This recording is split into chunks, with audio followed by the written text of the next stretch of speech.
Hi friends, പുതിയ വീഡിയോയിലേക്ക് സ്വാഗതം. അങ്ങനെ രാവിലെ തന്നെ ഞങ്ങൾ ബ്രേക്ക്ഫാസ്റ്റ് ഒക്കെ കഴിച്ചിട്ട് ഗോവ എക്സ്പ്ലോർ ചെയ്യാനായിട്ട് ഇറങ്ങി. ആദ്യം ഞങ്ങളുടെ പ്ലാൻ ഇമ്മാക്കുലേറ്റ് ചർച്ചിലേക്ക് പോകാനാണ്. ഇമ്മാക്കുലേറ്റ് ചർച്ച് സ്ഥാപിച്ചത് 1609 ഈ ഇമ്മാക്കുലേറ്റ് എന്ന് പറയുമ്പോഴത്തേക്ക് അതിൻ്റെ മീനിങ് വരുന്നത് നിർമ്മലമായ എന്നാണ് കേട്ടോ. ഇത് പോർച്ചുഗീസുകാരാണ് ഈ പള്ളി പണിതത്. ഇവിടെ എല്ലാ ദിവസവും പ്രാർത്ഥനയുണ്ട്. കൊങ്കണി ഭാഷയിലും ഇംഗ്ലീഷ് ഭാഷയിലും പിന്നെ പോർച്ചുഗീസ് ഭാഷയിലൊക്കെ ഉണ്ടാകും പ്രാർത്ഥന. ഇത് പനാജി സിറ്റിയിലാണ് വരുന്നത്. ഇത് അനേകം സിനിമകൾക്ക് ലൊക്കേഷനായിട്ടുള്ളൊരു പള്ളിയാണ് കേട്ടോ. ഇവിടെ ഇഷ്ടംപോലെ ടൂറിസ്റ്റുകൾ വരാറുണ്ട്. സൂപ്പറാണ് വ്യൂ. ഇത് പോകുന്ന വഴിക്ക് കണ്ടൊരു വാട്ടർ പൈപ്പാണ്. നോക്കിക്കേ അവരെങ്ങനെയൊക്കെ അത് ലോക്ക് ചെയ്ത് വെച്ചിരിക്കുന്നത്. ഇത് ഹസ്കി പോലെ തോന്നുന്നൊരു ലോക്കൽ പട്ടിസാർ. പിന്നെ അവിടെ നിന്ന് നേരെ പോയത് ഫൗണ്ടൻ ഹാസ് സ്ട്രീറ്റിലേക്കാണ്. ഇത് ഏകദേശം 1770 സ്ഥാപിച്ചത്. ഇത് ഇഷ്ടംപോലെ സിനിമകൾക്കൊക്കെ ലൊക്കേഷനായിട്ടുള്ള സ്ഥലമാണ്. ഫോട്ടോ എടുക്കാൻ പറ്റിയ ബെസ്റ്റ് പ്ലേസാണ്. അടിപൊളിയാണ് കേട്ടോ. എങ്ങോട്ട് തിരിഞ്ഞാലും സൂപ്പർ വ്യൂ ആണ്. ഇഷ്ടംപോലെ ആൾക്കാർ വരുന്നുണ്ട്, ഫോട്ടോ എടുക്കുന്നുണ്ട്. ഈ സ്ട്രീറ്റ്സ് കാണുമ്പോൾ തന്നെ നമുക്ക് മനസ്സിലാവും ഇത് ഗോവയാണെന്ന്. ഗോവയുടെ ഒരു ഐക്കോണിക് ലാൻഡ്മാർക്ക്. പിന്നെ അവിടുന്ന് വീണ്ടും പുറത്തേക്ക് ഇറങ്ങിയിട്ട് പൊയ്ക്കൊണ്ടിരിക്കുന്നു. ഈ ദൂരെ കാണുന്നതാണ് അടൽ സേതു പാലം, പിന്നെ മണ്ടോവി നദി. ഇനി നമ്മൾ അടുത്ത് പോകാനായിട്ട് പ്ലാൻ ഇടുന്നത് വാസ്കോഡ ഗാമ എന്ന് പറയുന്നൊരു സ്ഥലത്തിലേക്കാണ്. വാസ്കോഡ ഗാമ ഗോവയുടെ ഒരു പ്രധാനപ്പെട്ട ഒരു ടൗണാണ്. പോകുന്ന വഴിക്ക് ഛത്രപതി ശിവജി മഹാരാജാവിൻ്റെ ഒരു പ്രതിമ കണ്ടായിരുന്നു. മറാത്ത രാജാവായിരുന്നു ഇദ്ദേഹം.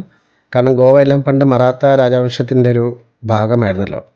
പിന്നെ അവിടെ നിന്ന് വീണ്ടും മുന്നോട്ട് പോയി. പോകുന്ന വഴിക്ക് ഒരു കന്നുകാലി കൂട്ടത്തിനെയൊക്കെ കണ്ടു. അങ്ങനെ ഇപ്പോൾ നമ്മൾ വാസ്കോഡ ഗാമയിലെത്തി. ഇതാണ് അവിടെയുള്ള കടൽ ഏരിയ. അവിടെ ഒരു ചേട്ടൻ നിന്ന് മീൻ പിടിക്കുന്നുണ്ടായിരുന്നു. ആ ദൂരെ കാണുന്നതാണ് ഇന്ത്യൻ കോസ്റ്റ് ഗാർഡിൻ്റെ കപ്പലുകൾ. ഇന്ത്യൻ സമുദ്രത്തിൻ്റെ അതിർത്തി കാക്കുന്ന ഒരു ഡിഫൻസ് ഡിപ്പാർട്ട്മെൻറ്റാണ് കോസ്റ്റ് ഗാർഡ്. അവർക്ക് ഇഷ്ടംപോലെ കപ്പലുകളും ബോട്ടുകളൊക്കെ ഉണ്ട്. ഇതായിരുന്നു കേട്ടോ ആ ചേട്ടൻ പിടിച്ച മീൻ, പിടയ്ക്കുന്ന മീനിൻ്റെ പേരറിയില്ല. പിന്നെ അതും കഴിഞ്ഞിട്ട് ഞങ്ങൾ നേരെ ഗോവൻ താലി കഴിക്കാനായിട്ട് പോയി. ഇതാണ് ഗോവൻ താലി, ഫിഷ് കറി താലി. കേരളത്തിനെ പോലെ ഗോവയിലും മീനാണ് കേട്ടോ പ്രധാനപ്പെട്ട ഒരു വിഭവം. അതുകൊണ്ട് എല്ലായിടത്തും മീൻ വിഭവങ്ങളൊക്കെ കിട്ടും, പല വെറൈറ്റിയിലുള്ളതൊക്കെ കിട്ടും. പിന്നെ പോകുന്ന വഴിക്ക് നല്ല മഴ തുടങ്ങി, നല്ല മഴ. പിന്നെ അതെല്ലാം കഴിഞ്ഞിട്ട് നേരെ റൂമിലേക്കാണ് പോയത്. റൂമിലേക്ക് പോയി ഒന്ന് റിഫ്രഷൊക്കെ ചെയ്തു. പിന്നെ അതിനുശേഷം വീണ്ടും പുറത്തിറങ്ങി. ഇത് അവിടുന്ന് കുടിച്ചൊരു ചായയാണ്, മൺകപ്പിൽ തരുന്നൊരു ചായ. അതിൻ്റെ പോട്ട് ടീ എന്ന് പറയും. ഇതുപോലുള്ള സംരംഭങ്ങളൊക്കെ ഇഷ്ടംപോലെ ഉണ്ട് കേട്ടോ ഇങ്ങനെയുള്ള സ്ഥലങ്ങളിലൊക്കെ. പിന്നെ അതിനുശേഷം ഞങ്ങൾ ഒരു ലിക്കർ ഷോപ്പൊക്കെ കണ്ടു. ഒന്നല്ല, അവിടെ ഇഷ്ടംപോലെ ലിക്കർ ഷോപ്സ് ഉണ്ട് ഗോവയിൽ.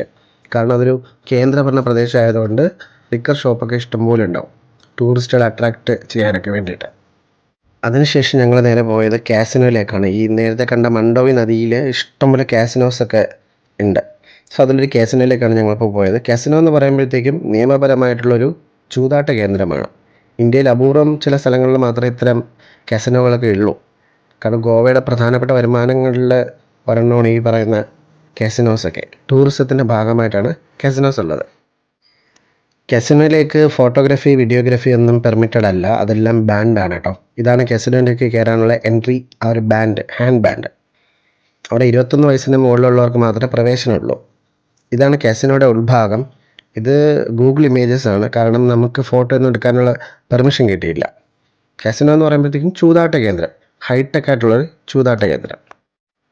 നമ്മൾ ഇഷ്ടംപോലെ സിനിമകളിൽ ഗോവയിലെ കാസിനോ ഒക്കെ കണ്ടിട്ടുണ്ടാവും. മലയാളത്തിലെ ചൈന ടൗൺ, പിന്നെ തമിഴിലെ ഗോവ, ഈ സിനിമകളിലൊക്കെ കൃത്യമായിട്ട് കാണാൻ പറ്റും കാസിനോസൊക്കെ.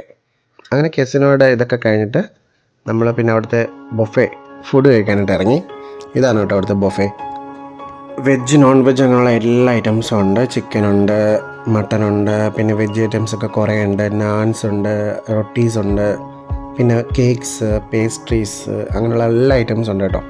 പിന്നെ ഞങ്ങൾ പോയതിൻ്റെ കാസിനോയിൽ പോയതിൻ്റെ പ്രധാനപ്പെട്ട ഒരു ഉദ്ദേശം കൂടി ഇതായിരുന്നു. അങ്ങനെ അതെല്ലാം കഴിഞ്ഞിട്ട് സൂപ്പർ ഫുഡായിരുന്നു കേട്ടോ. പിന്നെ തിരികെ ഞങ്ങൾ റൂമിലേക്ക് വന്നു. നല്ല മഴയായിരുന്നു പുറത്ത്. സോ ബാക്കി വിശേഷങ്ങളൊക്കെ അടുത്ത എപ്പിസോഡിൽ. Thank you.